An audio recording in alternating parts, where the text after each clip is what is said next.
Olá a todos, iniciamos mais uma semana em preparação ao Natal. Estamos na terceira semana do Advento. O Evangelho de hoje vai nos ajudar, bem como a primeira leitura desse tempo tão relacionada, tão íntima ao próprio Evangelho, fazendo que a gente entenda o cumprimento das profecias na pessoa de Jesus Cristo. O Evangelho está em São Mateus capítulo 21, versículos de 23 a 27. Em nome do Pai, e do Filho, e do Espírito Santo. Amém. Naquele tempo, Jesus voltou ao templo. Enquanto ensinava, os sumos sacerdotes e os anciãos do povo aproximaram-se dele e perguntaram: com que autoridade fazes estas coisas? Quem te deu tal autoridade? Jesus respondeu-lhes: também eu vos farei uma pergunta. Se vós me responderdes, também eu vos direi com que autoridade faço estas coisas. De onde vinha o batismo de João? Do céu ou dos homens? Eles refletiam entre si: se dissermos do céu, ele nos dirá: por que não acreditastes nele?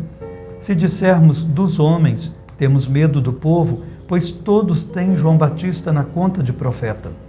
Eles, então, responderam a Jesus: não sabemos. Ao que Jesus também respondeu: eu também não vos direi com que autoridade faço estas coisas. Palavra da salvação, glória a vós, Senhor. Nós já vimos aqui no Evangelho do dia que João Batista é, quando vai se aproximando o Natal, a figura mais importante, até que apareçam Maria e José. Bem, a figura de João Batista, ela simboliza o término de todas as profecias. Ele é o último dos profetas e que agora vinha preparar de modo muito próximo a vinda de Jesus, o Messias. Nós vemos várias profecias que vão falando a respeito de Jesus no Antigo Testamento. Hoje mesmo, se pegarmos a primeira leitura que está em nós, em Números 24, a gente vê Balaão, um profeta que se vendia por dinheiro e ia amaldiçoar Israel em nome de um rei que o contratou. Imagine que situação triste, mas que depois, alertado pelo próprio Deus de forma muito categórica e até um pouco divertida, vale a pena ler a história de Balaão.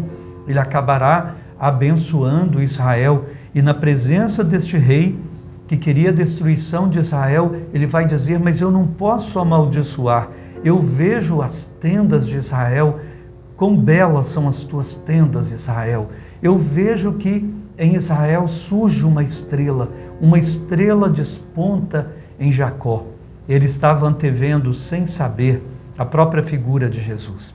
Assim como Balaão, muitos e muitos anos antes, apontava para a vinda de Jesus, agora é João Batista, autorizado por Deus. Ele vinha preparar os caminhos do Messias. Preparem os caminhos do Senhor. Está chegando aquele que foi profetizado que devia vir.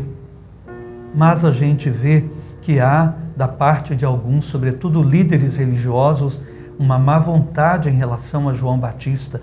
Não querem aceitar a autoridade de João e também muito menos querem aceitar a de Jesus. Eles estão corretos se a gente pensar assim, que as autoridades na igreja, hoje e naquele tempo, no judaísmo, precisavam sim verificar a autoridade de um profeta, verificar se era verdadeiro profeta, de um líder religioso. Mas o fato é que nesses homens que questionavam agora Jesus, não há boa vontade, não há pureza de coração. Eles não querem de verdade saber se Jesus é o prometido de Deus. Eles têm outros interesses e perguntam a Jesus, então, de onde vem a sua autoridade? Quem é que te deu a sua autoridade? Jesus não responde, pelo contrário, dirige a pergunta a eles, para deixar bem clara a má vontade deles em relação ao que Deus preparava, mesmo em João Batista. Eu vou perguntar a vocês, se vocês puderem me responder, eu vou responder a pergunta que me fizeram. O batismo de João vinha de Deus ou dos homens? A autoridade dele vinha de Deus ou dos homens?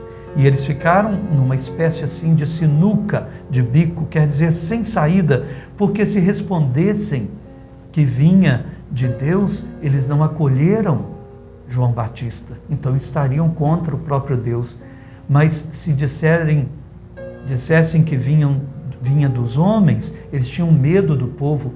Eram, portanto, homens dúbios, homens que não buscavam a verdade por si mesma. Meus irmãos, Jesus então desconcerta esses homens. Não lhes dá resposta, não responde de onde vem a sua autoridade, porque se eles não aceitam nem a autoridade do profeta, preparado por Deus para fazer acontecer agora a preparação dos caminhos do Messias, quanto mais eles teriam qualquer autoridade, qualquer verdade para buscar em Cristo. Quando a gente pergunta alguma coisa para Deus, deve ser com pureza de coração, deve ser para buscar a verdade. Você tem feito assim? Você tem buscado a verdade de Deus? Nós temos feito assim? O nosso coração é puro quando a gente reza, quando a gente busca de Deus alguma coisa, a gente busca a verdade de Deus, a vontade de Deus, o discernimento das coisas do alto verdadeiramente ou nossos próprios interesses, nem sempre verdadeiros, muitas vezes duvidosos. Que Deus ajude você, na sua leitura orante de hoje, a perceber se há uma intenção reta no seu trato com Deus. Que o exemplo de São João Batista, figura tão importante do Advento, nos ajude a ter pureza e sinceridade de coração. Deus abençoe a todos. Em nome do Pai, do Filho e do Espírito Santo. Amém.